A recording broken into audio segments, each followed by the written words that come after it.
예, 오늘 거룩한 주일 우리가 사도행전 4장 23절로 37절 말씀을 통해서 우리가 추구하는 교회라는 제목의 은혜를 나누려고 합니다.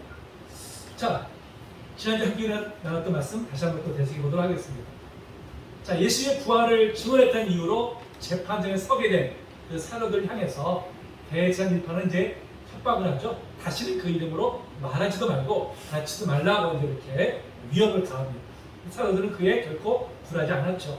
도리어 너희들의 말을 듣는 것과 하나님의 말씀을 듣는 것 중에 어떤 것이 옳은지 판단하라고 도리어 당당하게 그들에게 외치기까지 합니다.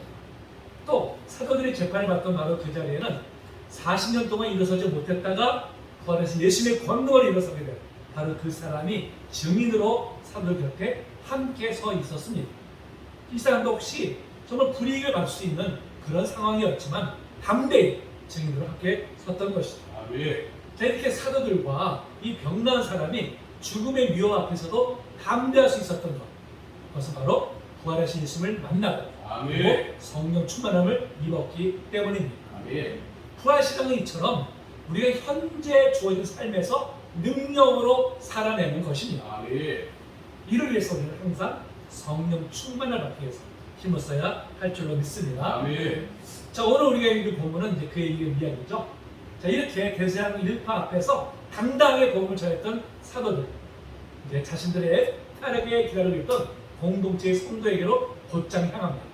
자, 이 사도들이 잡혀가서 사내들인 공의에서 재판을 받는다는 소식은 금세 온 교회에 전해졌죠. 이를 들은 성도들이 어떻게 했어요? 함께 모여서 하나 앞에 그들의 무수한 기한을 놓고 밤새도록 간절히 기도를 했습니다. 자, 사도는 또 무엇보다도 밤새 잠을 제대로 잘 수가 없었죠. 그렇죠? 그리고 긴장 가운데 재판을 받느라고 기운이 다 소진했습니다. 얼마나 지쳤겠습니까? 몸과 마음이 다 지쳤겠죠? 그렇기 때문에 긴장이 풀리면 어떨까요? 다른 어떤 건 다 귀찮잖아요. 그냥 무조건 푹 쉬고 싶었을 것입니다. 그러나 무엇보다도 자신들을 위해서 잠도 못 자고 기도했을 그 성도들에게 성령께서 행하신 놀라운 소식을 한시라도 빨리 전하고자 하는 그런 마음에 자기들의 피곤함을 뒤로하고 곧장 성도들이 모이는 곳으로 달려갔습니다. 자, 우리는 여기서 참 아름다운 광경을 보게 되죠. 자, 사도들의 무사 귀환을 위해서 철야하며 기도했던 그 성도들과 그리고 그 성도들에게 기쁜 소식을 한시라도 빨리 전하고자 피곤함을 뒤로하고 달려간 사도들의 이 모습 얼마나 아름답습니까? 그런 이것이 바로 참된 교회의 모습이 아닐 수 없는 것이죠. 아멘.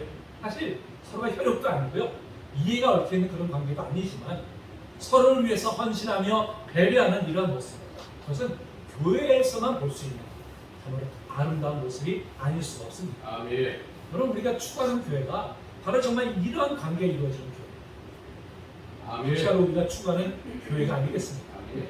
우리가 그래서 이러한 교회를 세우기 위해서 우리가 더욱더 힘을 써야 할 줄로 믿습니다. 아멘.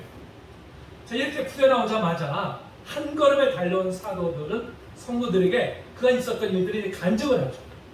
죽음의 위험 앞에서도 당당하게 복음을 전한 사도들, 그로 인해서 대제사장 일파가 어쩔 수 없이 그들을 풀어주었다는 소식을 들은 성도들은 그 가슴이 어땠을까요? 마음이 뜨거워졌겠죠.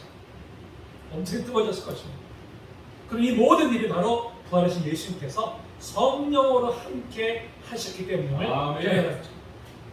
사실 그 누구도 인정하지 않고 도리어 배척받는 자신들의 그 믿음의 여정을 여전히 부활하신 예수님께서 함께 하고 계심을 깨달았을 때의 그 감격과 위로는 참으로 형언할 수 없는 것이었습니다. 아멘. 자, 이렇게 사도들의 간증을 들은 성도들은 자, 어떤 반응을 보였을까요? 우리 일사의 말씀 한번 같이 읽어볼까요? 자, 시작. 그들이 듣고 한 마음으로 하나님의 소리를 높여 이르되 대주제여 천지와 바다와 그 가운데 만물을 지으신 이시오. 아멘.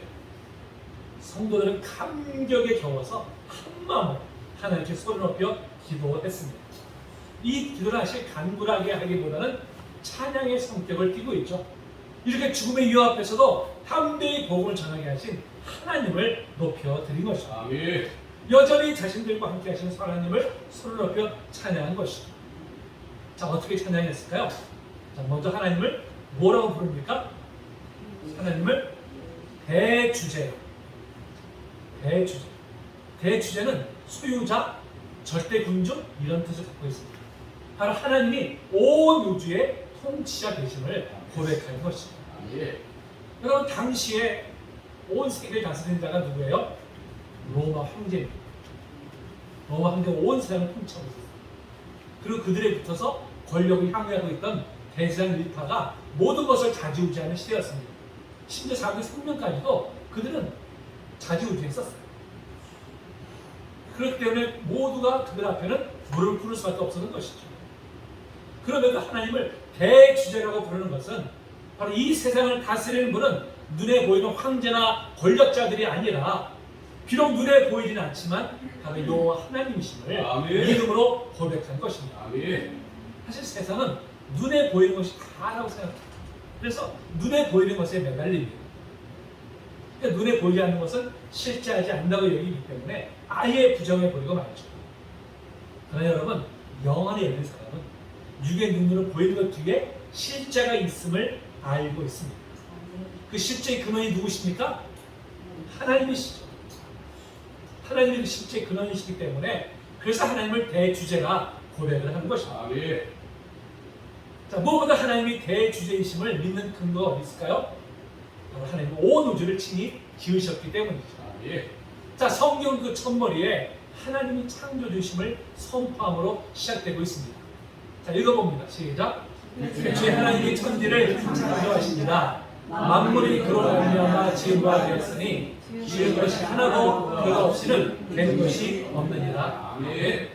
하나님이 온 우주의 창조주심을 고백하죠. 아멘. 여러분, 천지를 지으셨다는 것은 바로 저와 여러분들도 지으셨음을 의미합니다. 아멘. 하나님 우리를 지으셨어요. 하나님이 창조주이심을 믿는 믿음은 바로 우리가 그분의 피조물 됨을 자각하게 하는 것입니다. 자, 피조물의 본분은 무엇입니까?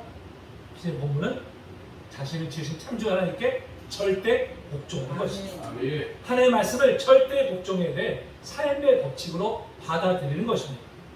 그것이 바로 피조물의 본분이에요. 그럼에도 하나님의 뜻과 말씀에 복종하지 않는다면 이는 하나님을 창조주로 믿지 않는 것이죠. 그럼 하나님 우리 지으신 목적이 무엇일까요? 지으신 목적. 자, 이 말씀 읽어봅니다. 이거 안에 놨군요. 이사야 43장 1절에 보니까 이 백성은 내가 나를 위하여 지었나니 나를 찬송하게 하려 합니다. 아멘. 우리 지으신 목적이 뭐라고요? 하나님을 찬송하게 하기 위해서, 하나님을 높여드리기 위해서 우리를 지으셨다는 것입니다. 우리의 목적이 바로 하나님을 영원롭게 하기 위해서 아멘. 이기 때문에 우리는 먹든지 마시든지 다 하나님의 영광을 위해서 우리가 살아야 하는 줄로 믿습니다. 아멘. 자, 다시 다음으로 자, 이 성도들이 하나님은 지금도 모든 만물을 친히 다스리심을 찬양하고 있습니다. 자, 하나님은 만물을 창조하신 후에 그대로 내버려 두시는 방관자가 아닙니다. 오늘날 우리가 보면 참 안타까운 일들이 많이 벌어지고 있어요. 자녀를 낳았는데 낳아놓고도 어떻게 유기에 버려. 너무나 안타까운 일들이 참 볼 때마다 참 마음이 아픕니다. 하나님은 그런 분이 아니시죠? 자, 근데 하나님을 창조를 부정할 수도 없고 그렇다고 인정할 수도 없는 사람들이 만든 이론이 있어요. 이게 바로 뭐냐면 이신론이라고 합니다. 이신론. 이것을 자연신론이라고 하는데요. 18세기의 계몽주의 시대에 등장한 이론입니다. 이 이론이 뭐냐면, 자, 이 세계를 창조한 신은 있다. 부정할 수가 없으니까 인정은 해요. 하되 그 신은 이 세계가 별도로 존재하고 세상을 창조한 뒤에는 그대로 내버려두는 방관자이다. 이렇게 주장하는 이론. 이것이 바로 이신론입니다. 하나님의 창조를 도저히 부정할 수는 없으니까 그래서 만들어낸 게 창조를 했대. 그냥 내버려뒀다. 그냥 방관하고 있다. 이렇게 보는 것이죠.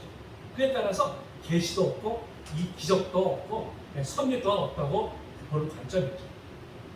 이는 하나님의 창조를 부정할 수는 없되 간섭은 배제하려고 하는 바로 이제 그런 태도에서 나온 관점이죠. 여러분, 하나님은 여전히 지금도 살아계셔서 아멘. 우주 만물을 섭리하시고 아멘. 진리 그 뜻대로 이끌고 계십니다. 아멘. 그러나 인간은 끊임없이 하나님으로부터 독립하기 위해서 여전히 하나님을 대적하고 있어요. 자, 그것이 오늘 25절, 26절에서 말씀하고 있죠. 또 주의 종 우리 조상 다윗의 입을 통하여 성령으로 말씀하시기를 어찌 열방이 분노하며 족속이 허사를 경영하였는고 세상의 구렁들이 나서며 바위들이 함께 모여 주와 그의 그리스도를 대적하도다 하시니로소이다. 자, 이 말씀은 시편 2편 1절 2절 말씀을 인용하는 거예요. 그러니까 세상 사람들이 예수 그리스도를 대적할 것을 이미 하나님께서는 1000년 전에 다윗의 입을 통해서 예언케 하셨음을 바로 고백하는 것입니다. 하나님은 이미 이러한 일이 일어날 것을 아시지만 그조차도 하나님의 뜻 가운데 있음을 나타내기 위해서 이렇게 다윗을 통해서 미리 예언케 하신 것입니다. 그래서 오늘 27절 28절에서 계속 뭐라고 합니까? 헤롯과 본디오 빌라도가 하나님의 거룩한 종 예수를 거슬러서 하나님의 권능과 뜻대로 이루려고 예정하신 그것을 행하려고 이성에 모였다고 지금 이제 고백하고 있어요. 자, 여러분, 여기서 우리가 좀 의아한 말씀이 있어요. 헤롯과 빌라도 총독이 백성들도 학세해가지고 예수님이 십자가에 못 박아 죽게 하는 것이 자, 누구의 뜻이라고 말하고 있습니까? 누구의 뜻이라고? 본문에 보세요. 본문에. 자, 28절 뭐라고 왔습니까? 하나님의 권능과 뜻대로 이루려고 예정하신 그것을 행하려. 아니, 헤롯과 빌라도는 분명히 자신들의 정치적 이해에 따라서 예수 십자가에 못 박아 죽였습니다. 그런데 이조차도 하나님의 뜻 가운데 이루어진 일이라고 고백하고 있는 것이죠. 아니, 어떻게 예수님 십자가에 못 박아 죽인 것까지 하나님의 뜻 안에 있는 것이라고 말하는 것일까요? 어떻게 그렇게 말할 수 있는 것이죠? 무엇 때문에? 십자가에 죽으신 예수님을 사흘 만에 하나님께서 다시 살리셨기 때문에 이렇게 고백할 수 있는 것입니다. 예수님의 부활을 통해서 십자가의 죽으심까지 하나님의 예정 가운데 있는 것을 깨닫게 된 것입니다. 십자가에 죽으신 것은 실패로 끝난 것처럼 보였지만 하나님께서 그를 다시 죽은 가운데서 살리심을 통해서 이 모든 일이 다 하나님의 예정 가운데 있었구나. 하나님의 권능과 뜻 가운데 있었구나. 이렇게 내 고백을 하게 된 것입니다. 여러분, 이처럼 세상 모든 일이 하나님의 예정 가운데 있음을 믿는 믿음은 우리에게 참으로 큰 위로가 됩니다. 어떤 일이라도 하나님 안에서는 헛된 일이 없고 우리에게 유익이 되게 하시기 때문이죠. 여러분, 그렇습니다. 우리가 믿는 하나님은 어떤 분이세요? 모든 것을 합력해서 선을 이루신 분이시죠. 이 말씀 좀 제가 이렇게 말씀을 이상하다. 제가 좀 PPT에 제가 다 안 올린 것들이 있어서 로마서 8장 28절 말씀하죠. 우리가 알거니와 하나님을 사랑한 자, 곧 그의 뜻대로 부르심을 입은 자들에게는 모든 것이 합력하여 선을 이루느니라. 아멘. 그렇기 때문에 현재의 고난까지도 반드시 유익되게 하실 것을 믿을 때 아멘. 우리의 고난에 대한 자세가 달라지게 되죠. 아멘. 고난조차도 합력해서 선으로 갚으신 하나님을 신뢰하기 때문에 우리는 고난 앞에서도 당당해지게 됩니다. 아멘. 그리고 모든 것을 하나님께 온전히 맡기는 그런 믿음으로 우리가 나아갈 수 있게 되는 것입니다. 아멘. 우리 성도들이 믿는 하나님은 어떤 하나님이십니까? 어떤 하나님? 자, 온 우주 만물과 역사를 당신의 뜻대로 섭리하시며 모든 것, 심지어 고난까지 합력해서 선을 이루시는 그 하나님 믿으십니까? 아멘. 아니면 각자의 내면 속에 우리 하나님이 이런 하나님은 좋겠다 하고 생각하는 하나님을 그려놓고 혹시 믿고 있지는 않습니다. 그런 분 없죠? 만약에 후자라면, 후자에 하나님 믿는다면 믿는 하나님이 아니라 우상을 섬기고 있는 거예요. 나는 하나님 섬기고 있다고 하지만 사실은 그것은 우상을 섬기는 것과 진배 없는 것입니다. 여러분, 우주 만물과 성경을 통해서 자신을 계시하신 바로 그 하나님을 믿으시기 바랍니다. 아멘. 천지를 지신 하나님은 지금도 여전히 우리의 삶을 그 뜻대로 이끌어 가고 계세요. 아멘. 그리고 궁극적으로 모든 것을 합력해서 선을 이루어 가십니다. 아멘. 우리의 고난까지, 우리의 죄와 실수까지 합력해서 선을 이루시고 너무나 좋으신 하나님이신 줄로 분명히 믿습니다. 아멘. 자, 이렇게 먼저 기도를 받으시는 하나님에 대한 믿음을 고백한 성도들은 이어서 하나님께 간구하죠. 바로 오늘 29절 30절 말씀입니다. 주여, 이제도 그들의 위협함을 굽어보시었고 또 종들로 하여금 담대히 하나님의 말씀을 전하게 하여 주시오며 손을 내밀어 병을 낫게 하시었고 표적과 기사가 거룩한 종 예수의 이름으로 이루어지게 하옵소서 하더라. 아멘. 자, 이들이 기도한 내용을 잘 들여다보면 자신들의 개인적인 필요나 열망에 대해서 구하지 않아요. 오로지 뭘 구하고 있습니까? 주님께서 부여주신 사명을 감당할 수 있도록 도와주실 것을 바로 구하고 있음을 우리가 볼 수 있습니다. 그들은 대제사장 일파의 위협을 거둬달라고 구하지 않았어요. 자신들의 어려운 형편을 낫게 해달라고 구하지도 않았습니다. 오직 자신들에게 맡겨주신 사명을 끝까지 감당해 주실 것을 간구하였습니다. 우리가 이 종종 기도를 하나님께 자신의 필요를 구하는 수단으로만 그렇게 여기는 그런 분들이 있어요. 우리 기도는 여러분, 우리의 필요를 구하는 수단으로만치 기도가 아닙니다. 그렇죠? 하나님께 교통하는 것이죠. 하나님과 관계를 맺는 것이죠. 그보다 하나님의 뜻을 알고 그 뜻 자신을 순종하는 것, 그것이 바로 기도입니다. 아멘. 물론 우리 이 땅에 살아가면서 필요한 것들이 있어요. 자, 그 필요한 것들 어떻게 하라고 좀 말씀하셨을까요? 마태복음 6장 3절에 보니까 그런즉 너희는 먼저 그의 나라와 그의 일을 구하라. 그러면 이 모든 것을 너희에게 구하시리라고 말씀하고 있어요. 먼저 우리가 무엇을 구합니까? 하나님의 나라와 그의 의를 우리가 구할 때 우리가 이 필요한 것들을 다 아세요. 아시기 때문에 때를 따라서 도우시는 은혜로 바로 반드시 채워주실 줄로 분명히 믿습니다. 아멘. 자, 이 성도는 이렇게 주님의 뜻을 따라서 오직 주님께서 맡겨주신 사명을 잘 감당해 주실 것을 구하였습니다. 이러한 성도들의 기도가 자, 하나님의 마음에 합한 증거가 오늘 본문에 나타나죠. 오늘 31절에 뭐라고 말씀하고 있습니까? 31절. 빌기를 다음에 모임을 신동하더니 우리가 다 성령에 충만하여 담대히 하나님의 말씀을 전하니라. 아멘. 자, 먼저 그들이 모인 곳이 진동했다고 말씀하고 있습니다. 진동했다는 헬라어로 샬유로라고 하는데요. 바다가 높이 치는 바다에서 배가 흔들린다 이런 뜻을 가지고 있습니다. 그러니까 천지를 지으시고 지금도 살아계셔서 당신의 백성들을 지키시고 보호하며 인도하신 하나님을 신뢰하는 기도를 드리니까 바로 하나님의 은혜와 능력의 파도가 바로 성도들에게 이제 몰아닥쳐 온 것이죠. 모이고 진동했다는 것은 이제 성도들은 그 파도에 자신의 몸을 온전히 맡기기만 하면 이후로는 하나님께서 친히 모든 것을 주관하셔서 성도들의 삶을 이끄실 것임을 보여주고 있는 것입니다. 자, 이제 그들에게 있어서 권력자들의 핍박은 더 이상 두려움의 대상이 아니에요. 예수를 믿는다는 것으로 인해서 받게 되는 온갖 환난과 불이익도 더 이상 걸림돌이 될 수 없습니다. 도리어 그들의 마음이 뜨거워져서 자신들의 주님의 고난에 동참하게 되었으면 오히려 영광으로 여기게 되었습니다. 자, 이렇게 그들이 모인 것이 진동하더니 성도들이 모두가 다 성령 충만해서 이제 담대히 복음을 전하였습니다. 자, 오순절날 다락방에 모여서 기도하던 모든 성도들에게 성령 충만한 은혜가 임한 후에 다시금 기도하던 모든 성도들이 성령 충만한 은혜를 잊게 됩니다. 그리고 이제 담대히 복음을 전파하는 일에 힘을 쓰죠. 이처럼 죽음의 위협이나 핍박의 위협 앞에서도 당당할 수 있는 것은 무엇입니까? 바로 성령 충만함을 받았기 때문입니다. 여러분, 우리가 이 성령의 역사를 우리는 좀 오도할 경우가 참 많아요. 어떤 신비한 경험, 신비한 체험을 하는 것, 이것이 이제 성령의 역사다 이렇게 여기는 경우가 많지만 여러분, 성령 충만하다는 것은 그걸 말하는 것이 아닙니다.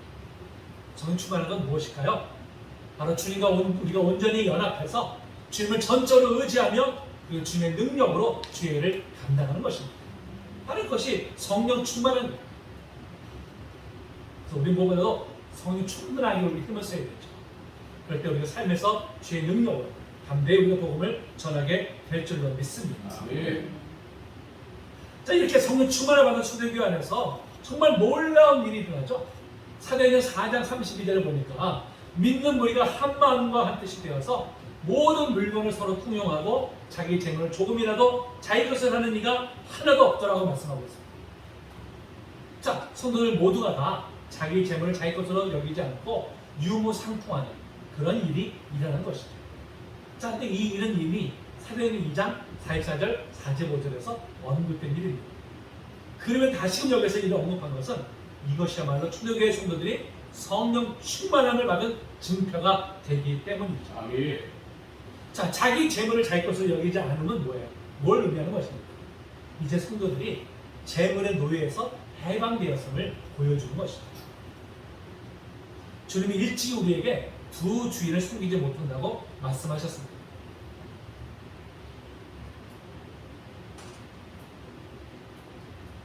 이제 나타나는 주여. 다 해놨는데 제가 착각을 했는데. 주여. 날씨가 더워서 그러죠. 제가 다 해놓고서는 그렇죠. 자, 마태복음 6장 24절이죠. 같이 읽어봅니다. 시작. 한 사람이 주님의 숨기고 줄 것이 고기를 미워하고 사랑하나 고기를 미워하고 그것을 여기라 너희가 하나님의 조건을 대하여 주마여 네, 재물은 만몬이라고 합니다. 만몬. 재물 자체를 우상으로 여기고 섬기는 것을 의미하죠. 네 여러분 재물의 유혹이 얼마나 강한지 모릅니다. 얼마나 강한지 하나님을 섬기는 신앙조차도 더 많은 재물을 얻기 위한 도구로 여기까지 해요. 결국 주님께서 하나님과 재물을 겸하여 섬기지 못한다고 하신 것은 재물을 우상하게 되면 하나님을 믿는 신앙조차 변질될 수가 있음을 바로 경계하신 말씀인 것이죠. 자, 그런데 초대교회 성도는 어떻게 했어요? 어떻게 했습니까? 자신들이 가지고 있던 재물까지 기꺼이 어려운 사람들을 위해서 나눔을 실천함으로 바로 재물의 노예가 아니라 자기들은 하나님의 나라에 속한 백성임을 증명한 것입니다. 아멘. 성도들은 자신의 재산을 기꺼이 팔아서 사도들 발 앞에 두었고요. 사도들은 이 일을 각살할 필요에 따라서 나눠주고. 자, 교회 안에 어떻게 됐어요? 교회 안에 가난한 사람이 없게 되었다고 말씀하고 있습니다. 이 공동체 내에 부자도 없고 가난한 사람도 없이 모두가 다 비슷한 처지가 된 것이죠. 참 이 모습이야말로 하나님의 나라가 완성되었을 때 나타날 바로 그런 모습입니다. 우리가 꿈꾸는 나라죠. 여러분, 오늘 우리가 살아가는 세상 어떻습니까? 부자와 가난한 자의 격차가 점점 더 벌어지고 있습니다. 부익부 비익빈 현상이 전 세계적인 현상이 되어가고 있습니다. 이게 많이 가진 자들은 더 많이 가지기 위해서 자신들의 입장을 합리화하고 또 법으로 만들어요. 법제화해서 마치 이것이 올바른 것이냐? 그렇게 사람들이 각인시키고 있어요. 반면에 가난한 사람은 어떻습니까? 더욱 심화되는 빈곤을 위해서 고통을 당하고 있죠. 여러분, 하나님 나라는 부가 소수에게 집중되고 그로 인해서 많은 사람들이 고통받는 사회가 아니라 부가 골고루 배분되어서 큰 편차 없이 모두가 더불어가는 세상. 그것이 바로 하나님의 나라입니다. 아멘. 이미 이는 하나님께서 이스라엘 민족을 통해서 보여주고 계시죠. 하나님 자신을 고아와 과부와 나그네라고 하는 사회적 약자들의 하나님이시라고 자신을 나타내시죠. 이 말씀 읽어볼까요? 신명기 10장 18절입니다. 시작. 고아와 과부를 위하여 정의를 행하시며 나그네를 사랑하여 그의 떡과 옷을 주시나니. 고아와 과부와 나그네, 대표적인 사회적 약자들입니다. 하나님은 그들의 하나님이시라고 이렇게 자신을 나타내고 있어요. 반면에 자기들만 배부리러 가는 약자들을 수탈하는 기득권층에 대해서는 아주 매섭게 질타하시죠. 이 말씀도 볼까요? 읽어봅니다. 시작. 여호와께서 자기 백성의 장로들과 고관들을 신문하러 오시리니 포도원을 삼킨 자는 너희이며 가난한 자에게서 탈취한 물건이 너희의 집에 있도다. 어찌하여 너희가 내 백성을 짓밟으며 가난한 자의 얼굴에 맷돌질하느냐? 주 만군의 여호와 내가 말하였느니라 하시도다. 아멘. 당시 이 이스라엘 나라가 우상을 섬기는 일로 치달았죠. 나타난 결과가 무엇일까요? 나타난 결과 사회적으로 약자들이 짓밟아가지고 있는 자들이 더 많이 취하려고 하는 그런 불균형이 이제 사회적 현상으로 나타난 것이죠. 바로 그것을 이제 책망하고 계신 것입니다. 그러니까 우상을 섬긴다는 것은 결국 뭐예요? 탐욕이에요. 탐욕에 의해서 자신의 탐욕을 채워줄 수단으로서 우상을 섬기는 것이죠. 그러니까 필연적으로 그 사회는 어떻습니까? 병들어가는 것이죠. 부익부 비익 현상이 점점 더 심해되어 가는 것입니다. 자, 예수님께서 이 땅에 오셨을 때도 기득권층을 멀리하고 사회적 약자들과 소외된 사람들을 주로 가까이 하셨죠. 누가복음 7장 3-4절입니다. 읽어봅니다. 시작. 인자나 와서 먹고 마시매 너희 마음이 뭐라 먹기를 감하고 포도주를 즐기는 사람이요 세리와 죄인의 친구로가 하니. 예수님은 사람들이 저 예수님은 세리와 죄인의 친구네. 세리와 죄인의 친구는 당시 사회로부터 소외된 사람들이죠. 손과 좀 맞던 사람들이죠. 예수님은 그런 사람들과 친구가 되어주셨어요. 이를 볼 때 하나님의 뜻은 어디 있습니까? 하나님의 뜻은 약자들까지 품는 바로 그런 사회, 바로 그런 사회임을 알 수가 있는 것이죠. 자, 이런 면에서 오늘날 교회는 부자들의 친구일까요? 아니면 가난한 사람들의 친구일까요? 심히 안타깝게도 오늘날 교회는 가난하고 소외된 사람들의 이웃이 되려 하기보다는 어르신과 기득권층의 이웃이 되려는 모습으로 변질되어 가고 있습니다. 교회조차도 세상적인 가치관이 쓸려가지고 겉으로 볼 때 화려한 건물을 짓고 많은 사람들이 모여드는 곳에는 은혜가 넘치는 것으로 인식하고, 그렇지 않은 교회는 은혜가 없는 것처럼 그렇게 여기까지 하죠. 큰 교회 다니는 것에 자신을 신앙수준으로 여기고요, 그것을 자랑거리로 삼는 분들도 꽤 있습니다. 물론 큰 교회라고 해서 은혜가 없는 것도 아니고요, 작은 교회라고 은혜가 꼭 넘치는 것도 아닙니다. 중요한 것은 무엇입니까? 중요한 것은 그 내면의 온전히 주님을 모셔드리고 있느냐 하는 것입니다. 어디에 주님 뜻에 순종하려고 하느냐 하는 것입니다. 큰 교회를 추구하는 것이 나쁜 것은 아니지만 자칫 그것이 하나님보다도 교회의 건물을 더 중시함으로 인해서 결국 만몬을 우상으로 섬기는 것으로 귀결되는 그런 현상이 나타나고 있는 것. 이게 문제인 것이죠. 오늘날 교회가 외형적으로 큰 건물, 화려한 건물, 웅장한 건물을 지으려고 하다 보니까 그 자체를 유지하는데 너무나 많은 에너지가 들어가는 거예요. 정말 하나님 기뻐하신 일, 우리가 정말 선교하고 이 어려운 이웃을 돕는 그런 일로 헌금이 흘러가야 되는데 그 건물 자체를 유지하는데 온갖 대다수의 비용이 들어가고 있는 거예요. 그것이 무엇입니까? 만몬을 우상으로 섬기는 그런 현상인 것이죠. 이게 정말 안타까운 것입니다. 물론 우리가 초대교회처럼 가진 것을 뭐 다 팔아서 서로에게 나눠줄 수는 없을 것입니다. 그러나 무엇보다도 하나님보다도 재물을 우선하는 이 잘못된 모습에서 우리가 속히 돌이켜야 됩니다. 아멘. 어떻게 돌이켜야 될까요? 어떻게? 우리 개인적으로는 우리가 정말 작은 것이라도 어려운 이웃을 위해서 나눔을 실천하는 것이죠. 사회적으로는 부가 극히 일부에게 편제되지 않고 모두가 더불어 살아가는 세상을 이루기 위해서 힘을 쓰는 것입니다. 아멘. 적어도 사회적 약자들이 최소한의 인권을 누리면서 살아가는 그런 세상을 이루기 위해서 우리가 힘을 써야 됩니다. 아멘. 근데 우리가 어떻게 그런 세상을 이룰 수 있을까요? 어떻게? 먼저 이러한 나라가 일어나도록 우리는 계속해서 기도해야 됩니다. 아멘. 그것이 바로 주님의 명령입니다. 하늘의 뜻이 하늘에서 이루어진 것처럼 땅에서 이루어집니다. 아멘. 나라가 임하시오. 이 모든 것이 다 바로 그러한 하나님의 나라. 이 땅에 임하도록 우리가 어떻게 해야 돼요? 기도하라고 명하세요. 아멘. 그래서 우리 일을 놓고 기도해야 됩니다. 아멘.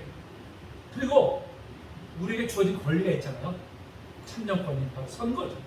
우리 선거를 통해서 이런 나라를 우리가 이루는데 우리가 힘을 쓸 수 있습니다. 그래서 우리가 무엇보다 우리 그리스도인들은 투표할 때 지연이나 학연이나 이념이나 이걸 다 떠나야 돼요. 누가 정말 하나님의 뜻을 이룰 수 있는지, 아멘. 그나마 그래도 하나님의 뜻에 더 가까운지를 우리가 분별해서 그리고 우리가 투표를 해야 됩니다. 아멘. 그것이 하나님의 나라를 꿈꾸는 성도들의 다른 자세입니다. 아멘. 자, 이어서 성경은 36절, 37절에서 한 인물을 우리에게 소개하고 있어요. 누굴 소개하고 있죠? 누구를? 바로 바나바라고 하는 요셉이죠. 자, 36절, 37절에 보니까 구글에서 난 네이족 사람이 있으니 이름은 요셉이라고 했어요. 그러니까 바나바는 원래 이름이 무엇입니까? 요셉이에요. 바나바는 별명이에요. 별명. 사도들이 붙여준 별명입니다. 근데 바나바 이름 뜻이 뭐라고요? 뜻이 뭐예요? 위로의 아들이에요. 위로의 아들. 위로의 아들. 얼마나 평소 위로를 잘했으면 사도들이 야, 저 사람은 정말 참 위로의 아들이구나. 그래서 붙여준 이름. 근데 우리가 의아한 것이 있어요. 자, 바나바만 이런 일을 한 것이 아니라 많은 성도들이 자신의 재산을 팔아서 어려운 이웃을 나눴잖아요. 근데 왜 유독 바나바의 이름만 여기 거론하는 것일까요? 무엇 때문에? 바로 사도행전 통해서 바나바가 초대교회에 엄청난 영향을 끼칠 것인지를 바로 보여주고 있는 것이죠. 그러니까 여러 이제 바나바의 이름을 바로 이렇게 보여주고 있는 것입니다. 자, 근데 이 바나바가 위로의 아들만이 아니라요. 성경은 뭐라고 표현하냐면 착한 사람이라고 표현하고 있어요.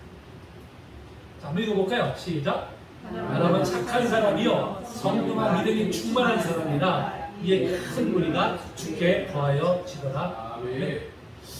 여러분, 성경에서 어떤 특정한 인물을 가리켜서 착한 사람이라고 칭한 것은 바나바가 유일한 사람. 그럼 어떻게 그가 착한 사람이라고 칭을 받을 수 있었을까요? 자, 먼저는 오늘 본문에 보니까 자기 재산을 기꺼이 팔아서 가난한 사람들 돕는 일에 힘썼기 때문이죠. 사실 자기 재물이 아깝지 않은 사람이 어디 있겠어요. 그렇게 자신이 정말 땀 흘려서 번 돈을 누구를 위해 쓴다는 거 정말 용이하지 않습니다. 쉽지 않은 일이죠. 그럼에도 그가 기꺼이 이렇게 할 수 있었던 것, 그것은 무엇입니까? 바로 하나님으로부터 측량할 수 없는 은혜를 받았기 때문이죠. 아멘. 그 은혜에 얼마나 감사한지 은혜를 보답하고자 하는 뜨거운 마음이 있었죠. 그런데 자, 주님께서 뭐라고 말씀하셨어요?